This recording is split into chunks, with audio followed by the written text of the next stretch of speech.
మర్యాదలను కాపాడుతూ సభను ఎంతో హుందాతనంగా నడిపిస్తూ ఈరోజు మన ఇంటి దైవాలైనటువంటి సమ్మక్క సారలమ్మ సన్నిధిలోకి రావడం నాకు చాలా ఆనందదాయకం. వారు దాదాపుగా 20 సంవత్సరాల పైనుంచి దర్శనానికి వస్తున్నారు. లాస్ట్ దర్శనంలో కూడా రావడం జరిగింది. ఈ సందర్భంగా వారికి, వారి కుటుంబానికి, వారి ద్వారా జరపబడుతున్నటువంటి శాసనసభ ద్వారా రాష్ట్ర ప్రజలకందరికి కూడా సుఖ సంతోషాలు ఉండాలని మరి మొక్కుకుంటూ వారిని మీతో ఇంటరాక్ట్ కావాల్సిందిగా కోరుతా ఉన్నాను. సుధీర్,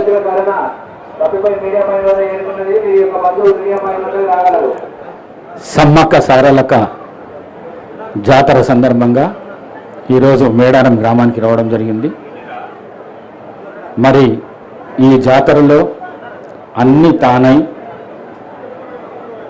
ఈ జాతరను చాలా బ్రహ్మాండంగా ప్రజలకు ఏ విధమైనటువంటి కష్టం కలగకుండా చేస్తున్న మా సీతక్క, మరి అదేవిధంగా సంబంధిత అధికారులు ఎస్పీ గారు, కలెక్టర్ గారు, అడిషనల్ కలెక్టర్ గారు, అధికారులందరూ ఈరోజు హైదరాబాద్లో అనుకుంటున్నారు.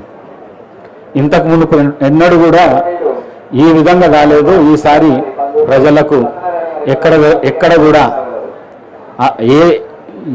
ఎటువంటి కష్టం కలగకుండా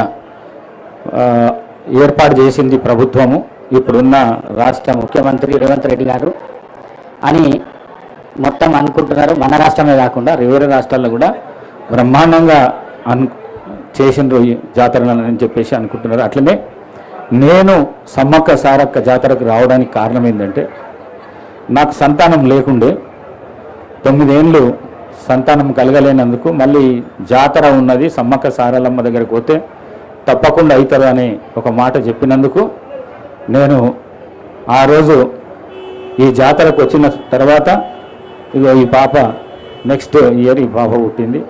ఆమె ఇప్పుడు 22 ఇయర్స్ ఆమె. మరి ఆ నమ్మకంతోనే సమ్మక్క సారలమ్మల మీద ఉన్న గౌరవం అనుకోండి, ప్రార్థన అనుకోండి, పూజ అనుకోండి, ప్రతి 2 సంవత్సరాలకు ఒకసారి తప్పకుండా ఎటువంటి కష్టం ఉన్నా కూడా వచ్చి జాతరను సందర్శించుకొని పోతాము. మరి అదేవిధంగా సమ్మక్క సారక్కల ఆశీర్వాదంతో ఇప్పుడున్న ప్రభుత్వం ఏదైతుందో రేవంత్ రెడ్డి గారి ప్రభుత్వం, మా సీతక్క గారి ప్రభుత్వం, ఆ ప్రభుత్వం బ్రహ్మాండంగా ప్రజలకు ఇచ్చిన హామీలను నెరవేరుస్తూ మరి ముందుకు సాగాలని చెప్పేసి నేను భగవంతుని ఈ ఇద్దరి దేవతల వనదేవతలను మరి అదేవిధంగా దేవతలను అందరినీ కోరుకుంటూ సెలవు తీసుకుంటున్నాను. Thank you very much.